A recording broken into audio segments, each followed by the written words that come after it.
Tá ligado? Tá ligado? Líder de jovens é assim, gente, é bagunceiro. Então, se você não pegou, já fique atento nas próximas, amém? Que alegria, é muito bom ver a igreja, a casa do Senhor florida, assim, cheia de irmãos. Metade é da família da Ana, né? Mas isso que importa, pessoal. Que culto lindo.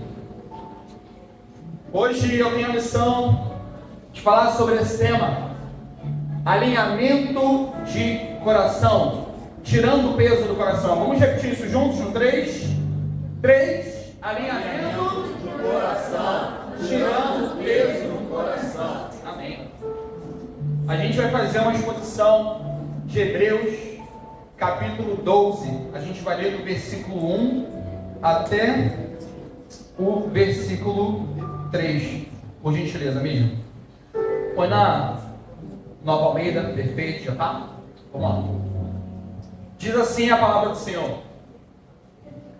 portanto, também nós, visto que temos a rodear-nos tão grande nuvem de testemunhas, repita comigo, nuvem de testemunhas, livremos-nos de todo o peso, repita comigo, peso do pecado que tão firmemente se apega a nós, e corramos com perseverança, repita comigo, perseverança, a carreira que nos está proposta, verso 2, olhando firmemente para o autor e consumador da fé, Jesus, repita Jesus, o qual, em troca da alegria que lhe estava proposta, suportou a cruz, sem se importar com a vergonha, e agora está sentado à direita do trono de Deus. Diga glória a Deus por isso. Portanto, pense naquele que suportou tamanha oposição dos pecadores contra si mesmo, para que vocês não se cansem e nem desanimem. Feche seus olhos nesse momento, vamos orar juntos ao Senhor. Espírito Santo, faça o que você quiser nesse ambiente, porque esse culto é para o Senhor. Nós estamos reunidos com um propósito, e esse propósito é levantar o teu nome mais alto que todo nome, Senhor. Que faça cessar nesse momento, em nome de Jesus, todas as distrações, para que agora todo o nosso foco e todos os nossos olhos estejam voltados para a palavra de Deus. Que essa palavra que o Senhor nos deixou, que é viva e eficaz, ela possa falar conosco, Senhor. Que a gente possa ir além, que a gente possa, Senhor, ser transformado, até que a gente chegue à medida de varão perfeito, para que a gente possa, Senhor, se parecer mais contigo. Nos abençoa nesse momento com um espírito de sabedoria e revelação no pleno conhecimento de Cristo Jesus, Senhor.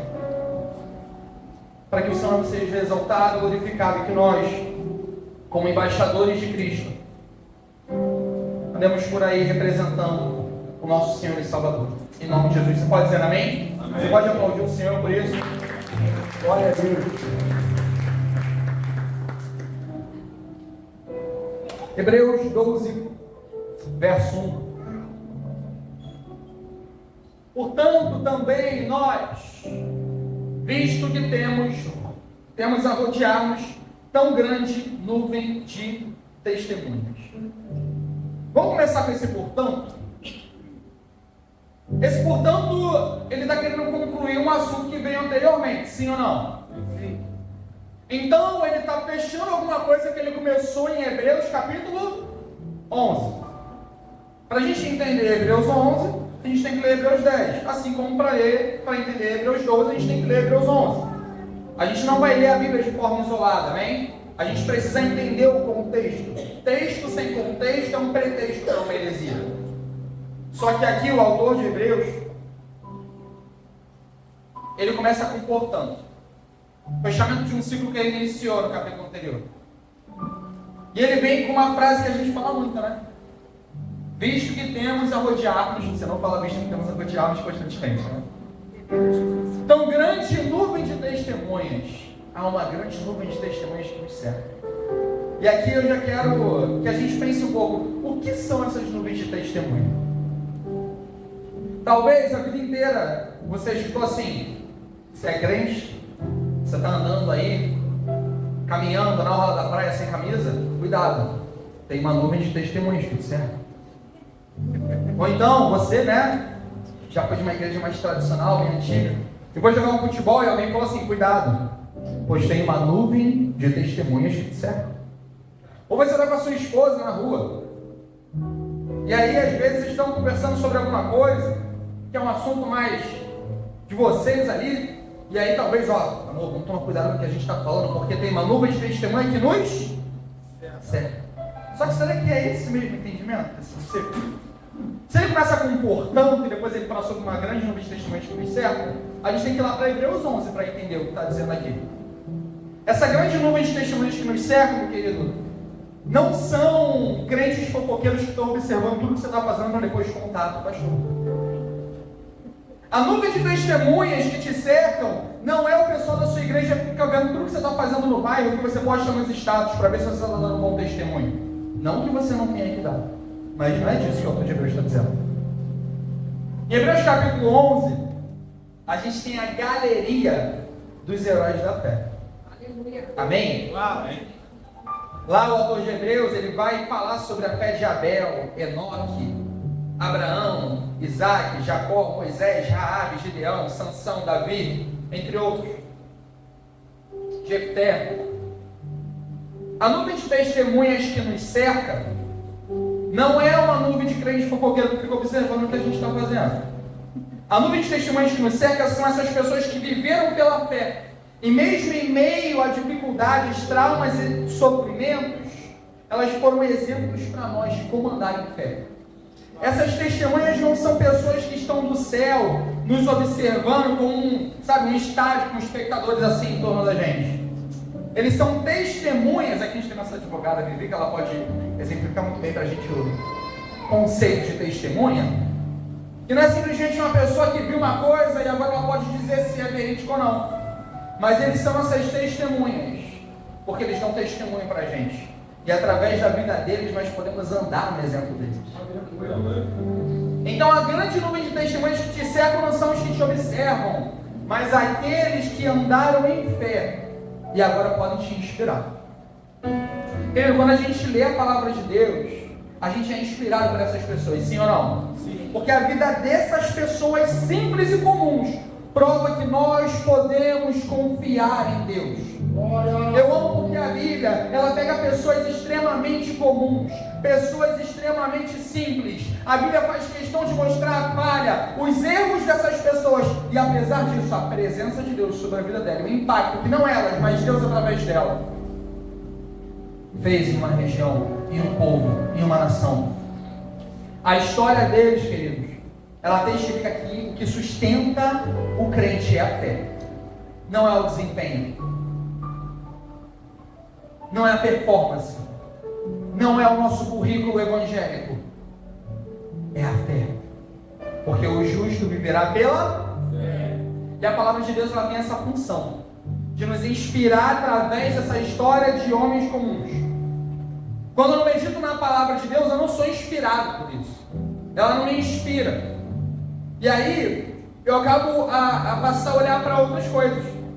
Eu começo a olhar para o erro de homens. Eu começo a olhar para o erro de pessoas, principalmente dentro da minha comunidade de fé. Quando eu não leio a palavra de Deus, querido, talvez eu vá olhar e falar mais o líder, mais o pastor, mais o irmão, mais a pessoa, mais aquele, mais aquele, mais aquele. E a nossa métrica de comparação de como a gente deveria agir passa a ser um homem. Quando a gente lê a palavra, não é mais sobre mais o líder, mais a irmã, mais o pastor, não. A gente começa a ser inspirado por essas histórias, a gente fala, mais Davi, mais Moisés, mais Paulo, mais Abraão, mais Jesus. Quando a gente não medita na palavra, a gente não é inspirado por esses homens e mulheres de Deus. Essas são as nuvens de testemunhas que nos cercam, amém? Tá ligado? E nós temos bons exemplos a seguir na palavra, sim ou não? Seja na palavra, na vida em comunhão com a igreja. Só que, queridos, isso não é o suficiente. Apenas um bom exemplo ele não é o suficiente para nós. Porque existe um problema. Repita comigo, existe um problema. Existe um problema. Mesmo que a gente tenha bons exemplos e esteja num cenário favorável, esse problema faz com que cristãos não avancem em sua caminhada. Eu quero te pedir uma coisa do fundo do meu coração. Abra o seu coração nesse momento. Quando você ouvir essa palavra, não fica pensando em alguém que deveria ouvi-la, mas tenta encontrar em você. Sabe? Tenta encontrar o vilão em você. Tenta encontrar o Adão em você. Tenta encontrar qual é a parte de você que ainda precisa de mais disso. O legalismo faz com que a gente faça o que aquele fariseu fez. Ó, Senhor, eu não sou como esse publicano. Ah, não, queridos. Sabe por que Paulo fala que dos pecadores eu sou o pior?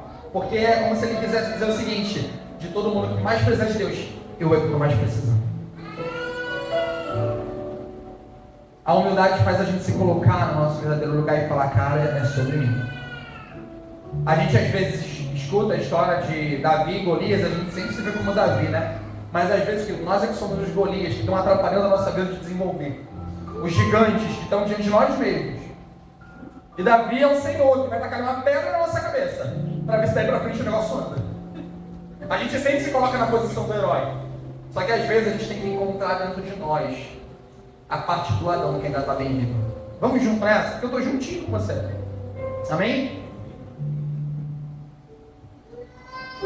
Na parte B desse versículo, diz assim, depois da grande número de testemunhos que observa: livremos-nos de todo o peso e do pecado que tão firmemente se apega a nós e corramos com perseverança a carreira que nos está proposta. Eu acho que fica muito claro que aqui o autor de Hebreus, ele fala que o testemunho não é o suficiente, apesar de ser importante, mas que a gente precisa se livrar de uma coisa. Ele fala que é de todo o peso e também do pecado.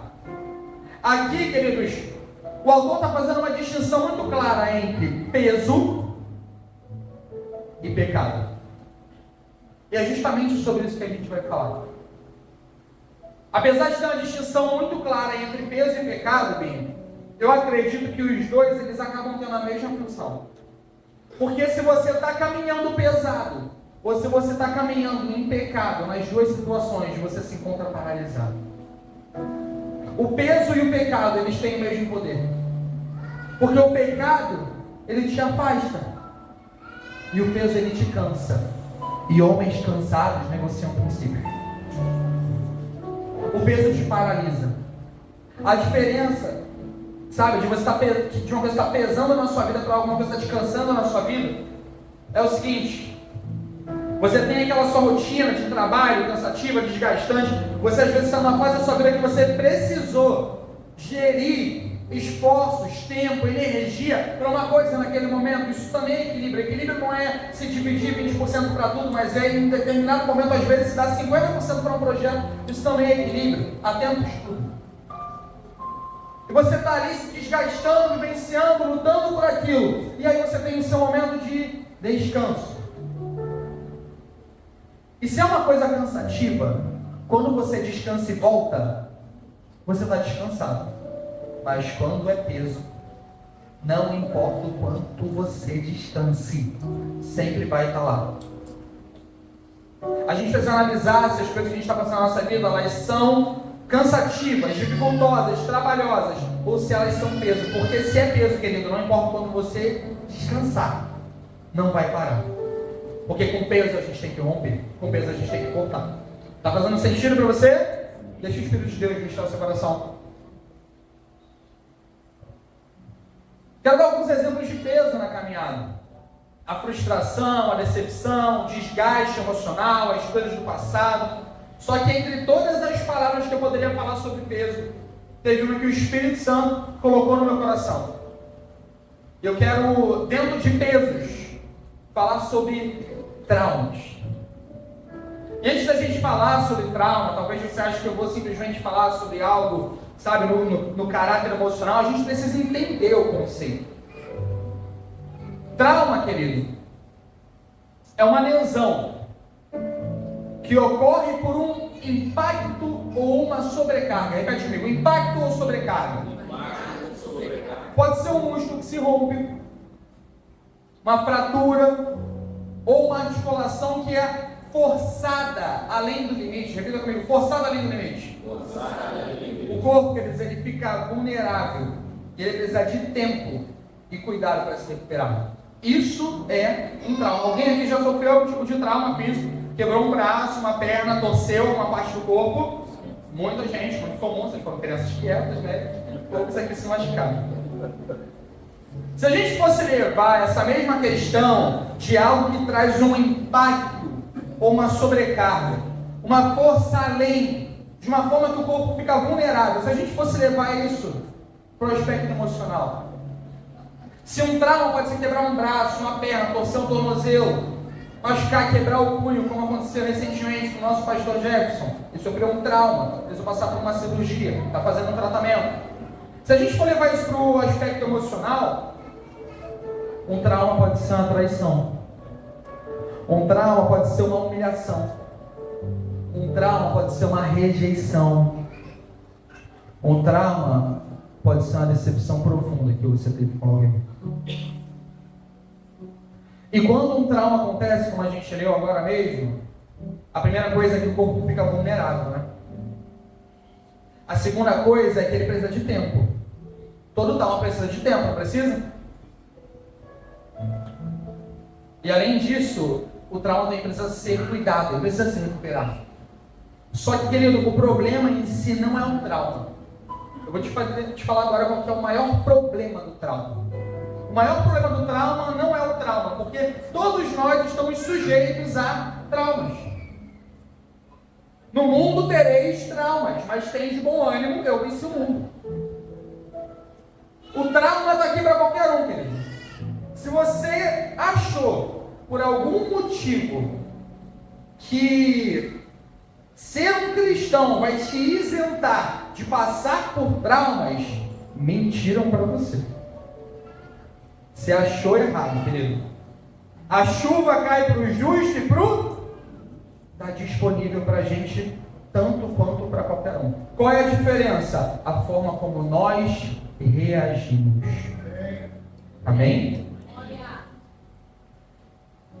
Uma teologia onde o cristão não passa por lutas, uma teologia onde o cristão não passa por dificuldades, uma teologia onde o cristão não morre, não sofre, ela não é a teologia de Cristo.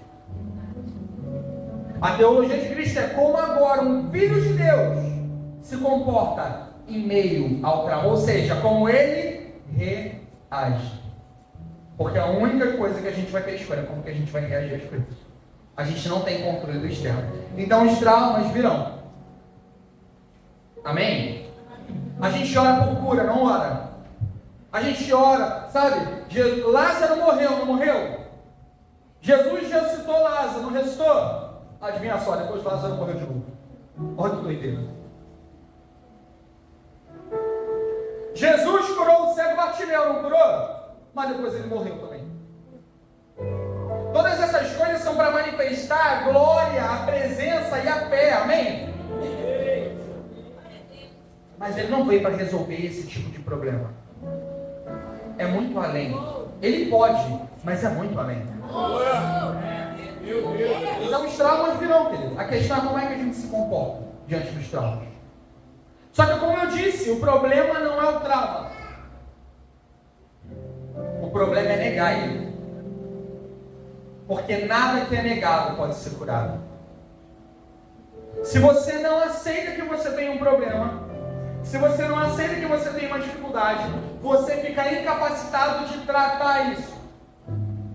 Se você não é consciente do problema que você tem, se você não vai até o médico, se você não tem clareza daquilo que você tem, você não pode tratar. Se você chegar para o médico e não for honesto e falar aquilo que você realmente está sentindo, ele não vai além daquilo que você está falando. Ele vai te pedir exames. Mas se você não falar que seu problema é no pé, que está doendo lá, ele não vai tocar no pé. A cura, ela vai para onde a gente anuncia.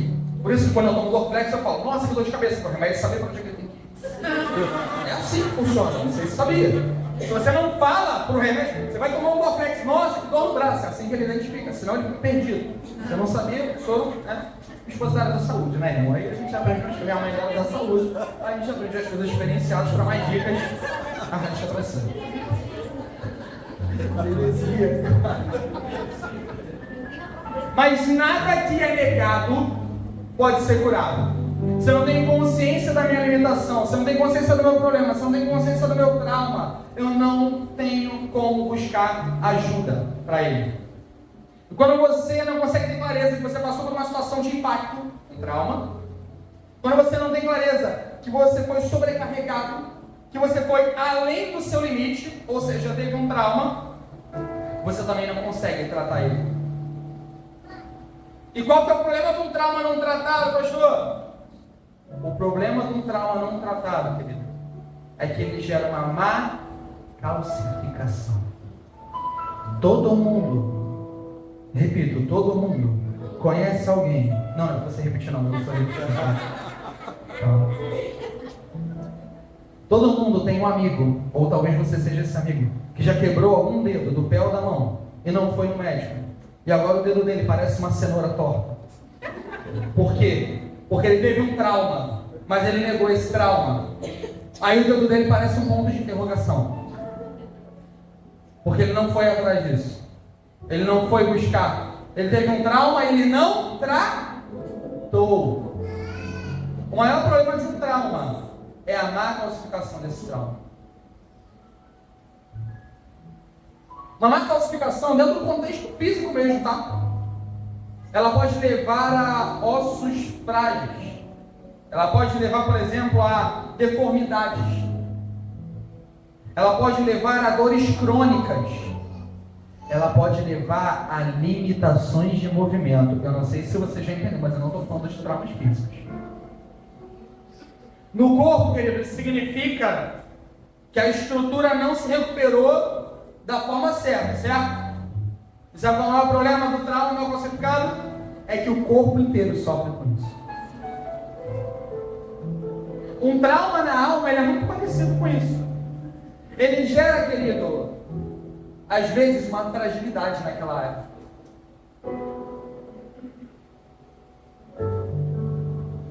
Uma vez eu estava conversando com um colega meu, que ele é magrinho assim, e aí eu brinquei com ele.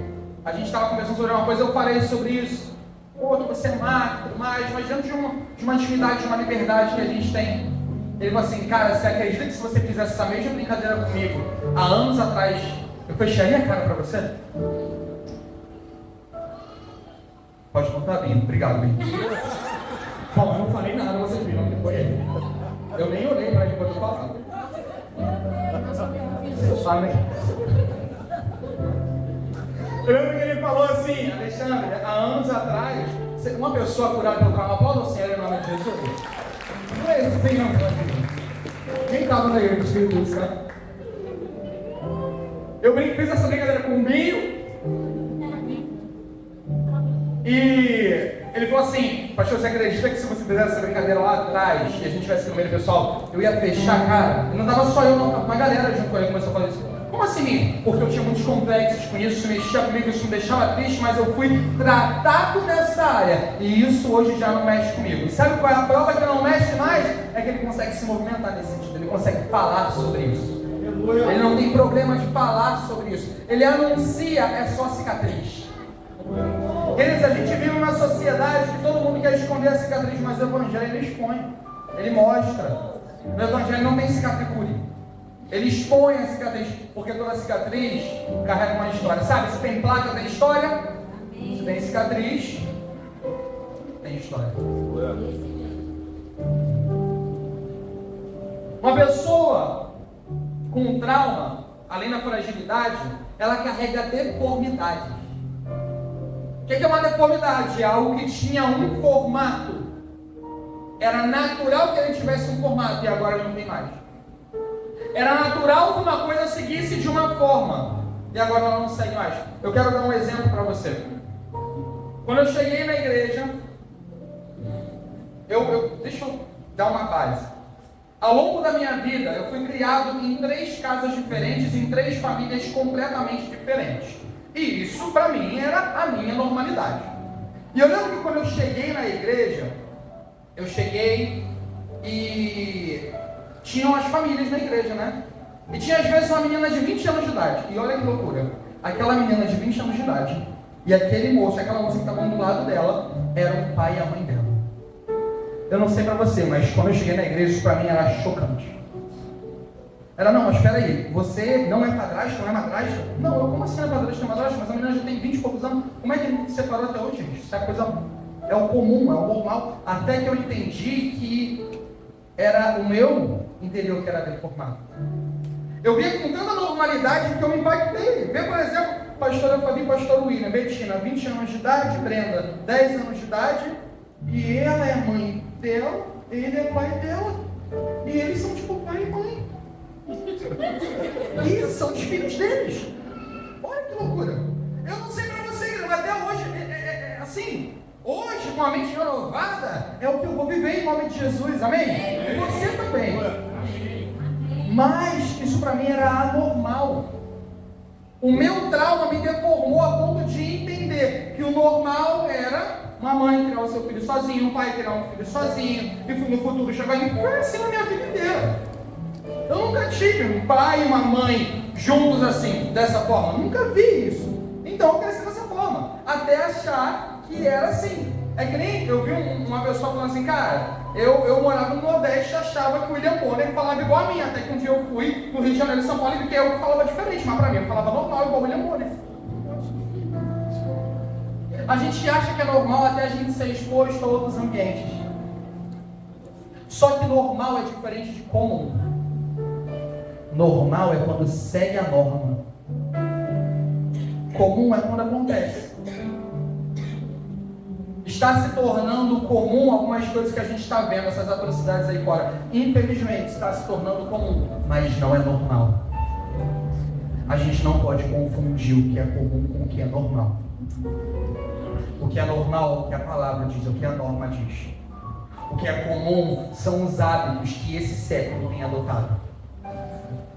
Amém? Amém. Tá ligado? Uma má calcificação, ela gera dores crônicas e limitações de movimento. Uma dor crônica, ela te impede de viver e fazer algumas coisas, e uma limitação de movimento da mesma forma. Porque você deveria normalmente fazer aquilo, mas o trauma e a má calcificação desse trauma está te impedindo. Um trauma não tratado te impede de viver aquilo que você normalmente deveria estar vivendo. E a gente se acostuma com um novo normal, que a gente chama de novo normal, mas não. Só há um normal, querido. A gente se acostuma com um novo comum.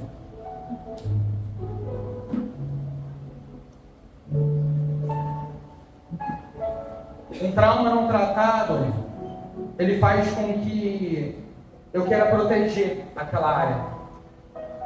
Um trauma não tratado faz eu pensar que quando alguém toca em uma área do meu corpo que está traumatizada, aquela pessoa não fez por mal, mas eu passo a achar que ela fez. Um trauma não tratado abre um espaço para ofensa. E até quando não me ofenderam, eu acho que estou sendo ofendido. Porque ser ofendido é uma escolha, querido. Como assim? Como é que ser ofendido é uma escolha? As pessoas podem te ofender. Escolher deixar essa ofensa entrar ou não é uma escolha sua. É uma opção. Sabe? Dor inevitável, sofrimento opcional? É por aí. O problema da má calcificação, querido, é que o corpo inteiro sofre com esse negócio.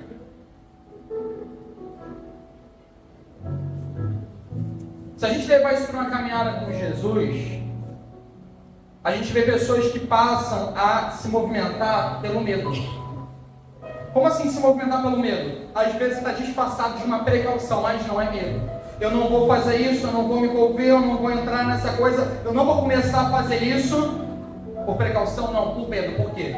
Porque lá atrás eu sofri um trauma. O problema do trauma é que ele muda a forma como a gente olha para a gente. E a forma como a gente também olha para as pessoas. Uma pessoa que está com um problema na perna, ela não olha para uma rampa da mesma forma que você olha. Ela não olha para uma escada da mesma forma que você olha. O trauma, ele muda a forma com que a gente enxerga todas as coisas. Eu não sei se você já entendeu, mas eu não estou mais falando do corpo físico.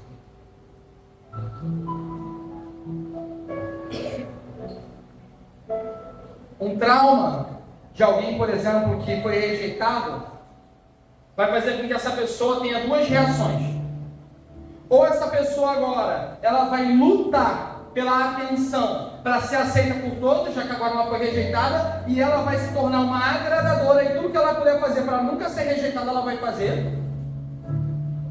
Ou ela vai se apegar tanto à rejeição, ela vai assumir essa roupa, e ela vai falar: eu não preciso de ninguém. O trauma não tratado gera reações, querido. E essas reações, elas viram nosso modus operandi.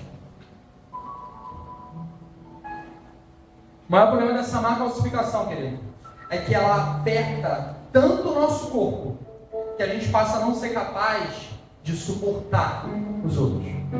Porque se eu estou com um trauma em mim, como é que eu vou suportar o outro? Se eu estou com um trauma aqui em mim, como é que eu vou conseguir ajudar o outro? Se eu não estou conseguindo fazer por mim, como é que eu vou fazer por alguém? O maior problema do trauma não tratado é que ele te paralisa. E paralisa no reino de Deus não é quando você para de subir uma escada ministerial, não é quando você para de fazer um monte de coisa na igreja, é quando você para de se preocupar com vidas, amar vidas e cuidar de vidas. Dá para estar completamente paralisado espiritualmente dentro de uma igreja, cumprindo todo o checklist evangélico e vindo em todas as escalas. É só não estar olhando para vidas, que é a coisa que mais importa para o Senhor. Um trauma, não peso, não calcificado, ele te paralisa e te impede de desenvolver a sua vida no reino de Deus. Porque a maturidade no reino de Deus, querido, não é a quantidade de coisas que você faz, mas é a quantidade de vidas que você cuida. Alguém não é maduro no reino de Deus pelo quanto de conhecimento, instrução, sabedoria e currículo que essa pessoa tem. Todas essas coisas, elas são relevantes, mas se não tiver amor, como o apóstolo Paulo fala, é sino que retine, é só barulho. O desenvolvimento de um cristão, ele não está na quantidade de coisas que ele está fazendo, mas na quantidade de coisas que ele faz. Não pelas coisas, mas pelas pessoas. Sabe, lá fora, queridos, quanto maior você se torna, mais servos ao seu redor você tem para poder fazer as suas vontades. No reino de Deus, não. À medida que você cresce, mais servo você é para fazer a vontade do Senhor. A medida aqui é diferente. Então nós, pastores, não somos os que mais recebemos honrarias e... Não, a gente é o que mais vai pelejar e vai cuidar dessas pessoas. Servos de todos os irmãos. Essa é a nossa responsabilidade. Querido, deixa eu te falar uma coisa. No reino de Deus, o negócio é o contrário. Primeiro é o último é o primeiro, o maior é o que mais serve. Deixa eu te falar uma coisa. O Senhor te chamou para uma caminhada. O exemplo da galeria de fé que a gente viu não foi a respeito de homens que, sabe, receberam uma promessa muito grande e foram muito abençoados. Foram também, mas o que eles fizeram gerou um impacto para uma geração inteira. A fé de Davi impactou uma geração. A fé de Abraão impactou uma geração. A fé da mulher samaritana impactou uma geração. A fé do apóstolo Paulo impactou uma geração. A fé de Gideão impactou uma geração, porque toda a fé que a gente recebe é para chegar em alguém. Só que o trauma paralisa a gente. O diabo, ele não quer te tirar desse lugar, não. Ele quer que você esteja aqui, só que traumatizado. Porque quem está ferido, fere. E pior do que ferir, não cura outros. Esse é o maior problema de quem está traumatizado.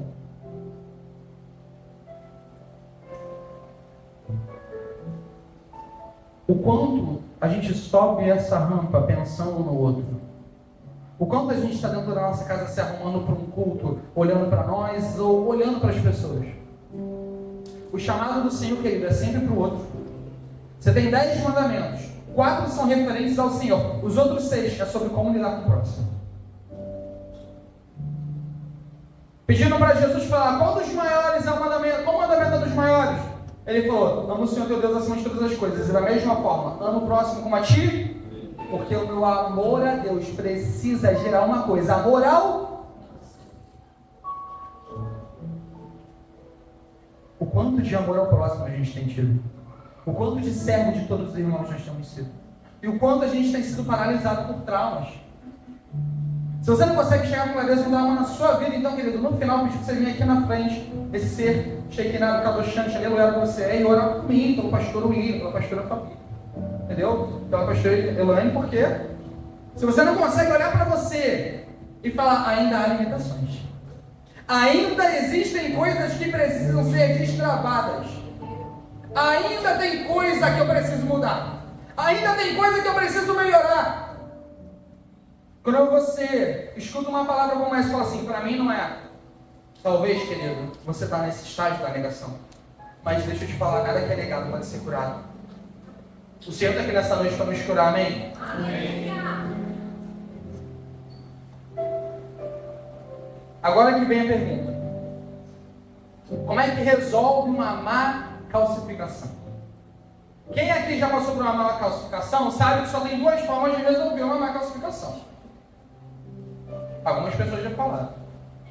Cirurgia ou fisioterapia. Ou é um ou é outro. Ou dói de uma vez só, ou dói devagarzinho aos poucos. Você que escolhe.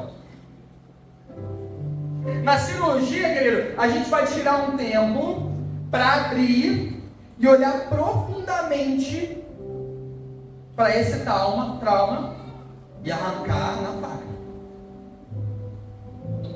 É quando Jesus para a gente de uma vez só e chacoalha a gente, coloca a gente em conflito, assim, sabe? Tem trauma que é resolvido na cirurgia, irmão. Abriu, rasgou, olhou, arrancou. Agora tem trauma que é na fisioterapia, que é no tratamento, aonde aos poucos a gente vai trazendo de volta ao movimento aquilo que tínhamos paralisado. Aonde através do tratamento contínuo, ainda que doa, está doendo, mas toda vez que você sabe, você fala, agora está mexendo mais do que antes. Ei, agora eu estou conseguindo fazer o que eu não fazia, agora eu estou conseguindo andar como eu não andava, agora eu estou me movendo de uma forma diferente. É doloroso, querido, mas faz parte do processo de cura. Repete comigo, dói, mas cura. É um processo de cura, de restauração. A pergunta é, nós vamos continuar negando os nossos traumas? Ou a gente vai aceitar o tratamento do Senhor? Sabe qual é o maior problema, queridos? É que lá em Tiago vai dizer assim. A gente aprendeu que a gente tem que orar ao Senhor para ser perdoado, mas em Tiago vai dizer, orem e confessem seus pecados uns aos outros, para que vocês sejam curados. Porque o perdão Deus deixou na mão dele, mas a cura Ele colocou no povo de Deus. Muitas pessoas acreditam que a igreja recebeu o Espírito Santo em Atos capítulo 2. Quero te dizer, não, ali a igreja foi revestida de poder, cheia. Mas a igreja recebeu o Espírito Santo, quando Jesus ressuscitou, foi até os discípulos, e como diz lá em João, soprou sobre eles e disse, recebam o Espírito Santo. 2 pontos. Se vocês disserem que alguém está perdoado, assim seja, porque é através da igreja. Esse lugar, queridos, tem potencial de cura. A cura que você pensa assim, não, eu vou entrar para dentro do meu quarto, eu vou chorar, eu vou viver ali, eu vou estar ali, e realmente diante de Deus, querido, você vai sair alinhadinho. Só que na vida real a gente lida com gente, porque a gente foi criado por relacionamento. A gente foi criado para lidar um com o outro. E é aqui que a gente mostra que os nossos traumas estão sendo tratados. Hebreus 12:2. Como é que a gente pode começar a viver isso? Olhando firmemente para o autor e consumador da fé, Jesus, o qual, em troca da alegria que lhe estava proposta, suportou a cruz, sem importância, com a vergonha, e agora está sentado à direita de Deus. nosso Senhor Jesus, homem de dores, aquele que sofreu aflições, aquele, querido, que foi chicoteado, aquele, querido, que deixaram nu numa cruz, aquele que cuspiram, aquele que apedrejaram. Mas sabe o que eu gosto, bem? Quando dizem que nenhum osso foi quebrado. Aquele que andou nesse mundo cheio de traumas, mas não foi traumatizado. Aquele que andou no mundo aonde aqueles para quem ele veio rejeitaram, aqueles a quem ele discipulou o rejeitaram, aqueles que semanas antes estavam gritando Hosana, Hosana, bendito que vem em nome do Senhor, agora estavam gritando crucifica-o, a gente quer Barrabás. Mas não foi traumatizado.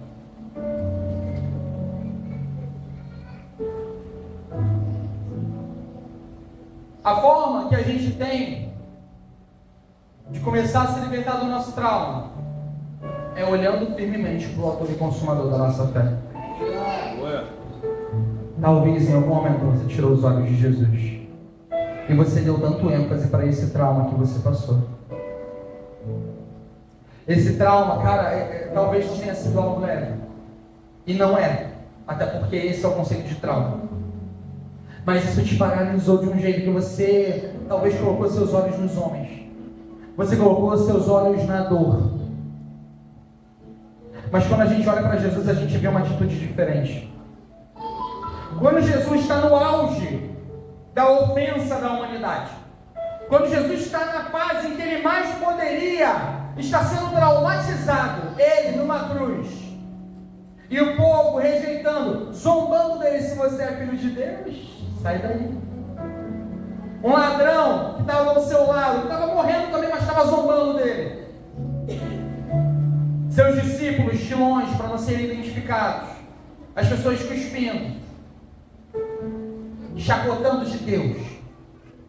Só que quando ele olha para a situação que mais poderia traumatizá-lo, querido, ele olha para aquele povo e fala: Pai, perdoa eles, porque eles não sabem o que eles estão fazendo. Se for para você gravar uma única frase, que eu quero sair daqui com uma única frase no seu coração. Sempre falo isso para os nossos jovens. Quem entende primeiro, morre primeiro. Quem entende primeiro, é o primeiro a se dispor a se sacrificar. Quem compreende primeiro, é o primeiro a falar: Pai, eis-me aqui. Deixa o preço ser pago através de mim, não através deles. Derrama a ira em mim, não neles. Pai, perdoa eles, porque eles não sabem o que eles estão fazendo. Quem entende primeiro, morre primeiro. Quem entende primeiro se dispõe a se sacrificar primeiro. Quem entende primeiro abaixa a cabeça primeiro. Quem entende primeiro está disposto a se humilhar, porque a Bíblia não diz que os humilhados serão exaltados, e sim, aquele que se humilhar será exaltado. Quem entende primeiro se humilha primeiro. Quem entende primeiro perde primeiro. Tiago vai dizer, querido, que a misericórdia ela triunfa sobre a justiça. Justiça é dar para alguém exatamente aquilo que ela merece. O símbolo da justiça é uma mulher vendada segurando uma balança. Vendada para que não faça distinção de pessoas. E uma balança para poder pesar direitinho aquilo que é justo. E do outro lado, uma espada para exercer juízo. Na justiça é pesado, no juízo acontece. Por isso a gente tem um juiz para dar a sentença. Só que Jesus nos ensinou o poder que a misericórdia tem. E que a misericórdia vai além do juízo. A misericórdia triunfa sobre a justiça. O que é misericórdia, Ale? Misericórdia é quando eu deixo de dar para alguém aquilo que ele merecia receber. Por isso que a palavra de Deus vai dizer que Deus é rico em graça, favor imerecido. dar para alguém que não merece. Misericórdia, deixar de dar para alguém aquilo que essa pessoa merece. E Deus é rico em ambos, porque se Deus, querido, executasse o juízo dele com a gente, mas Ele é misericordioso. Aprendei de mim que sou manso e humilde de coração. Quando Jesus falou, quer me imitar em uma coisa? Mansidão e humildade.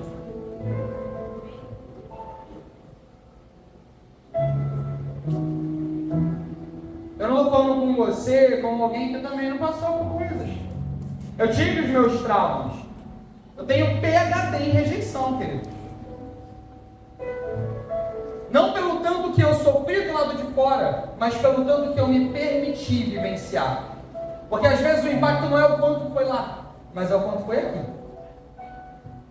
E a rejeição era o meu modus operandi. E eu cresci fazendo o quê? Sempre buscando nas pessoas a aprovação que eu não recebi a minha vida inteira.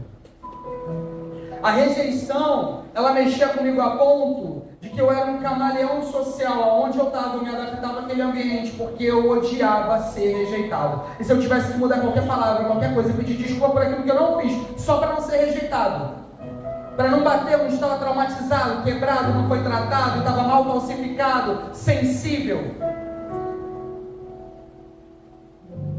eu fazia qualquer coisa. A minha rejeição, ela me levou por caminhos terríveis, porque ela me fez começar a andar com pessoas que me aceitavam. E fez durante a minha adolescência inteira por caminhos realmente tortuosos, querido. Drogadição, dependência química e por aí vai. Tudo por uma ferida. Que ferida? Rejeição. A necessidade de ser aceito por alguém que eu não tinha. Era a forma como eu reagia, querido. Mas deixa eu te falar uma coisa, sabe qual que é a cura da rejeição? É quando alguém maior do que quem te rejeitou te aceita. Quando você entende que alguém muito maior do que aquele que te rejeitou te aceitou, querido, a cura acontece.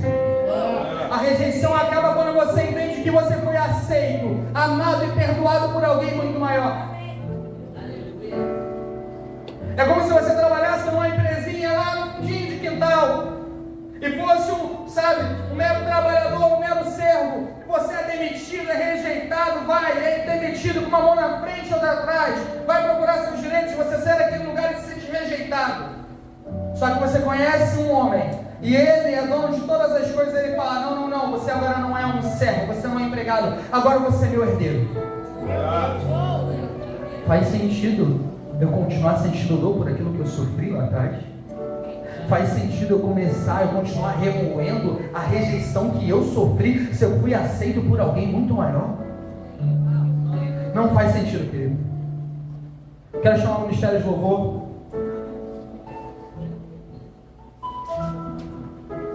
Não adianta ficar chorando, querido. Eles podem ter me rejeitado, mas eu fui aceito por alguém muito maior.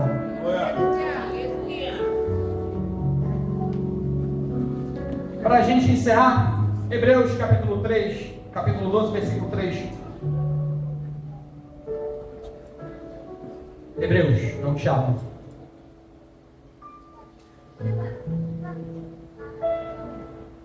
Doze, 3. Portanto, pensem naquele que suportou tamanha oposição dos pecadores contra si mesmo, para que vocês não se cansem nem desanimem, querido. Olha para Jesus que você não vai se cansar e nem desanimar. Olha para Jesus porque você não vai se cansar e nem desanimar.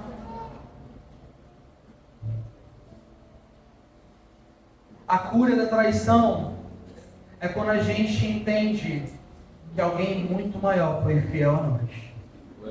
A cura da ferida é quando a gente entende que alguém muito maior nos curou. Você não precisa ficar andando através do trauma, porque há alguém muito maior nesse ambiente aqui, é o Senhor Jesus Cristo. Glória a Deus. Fica de pé no seu lugar.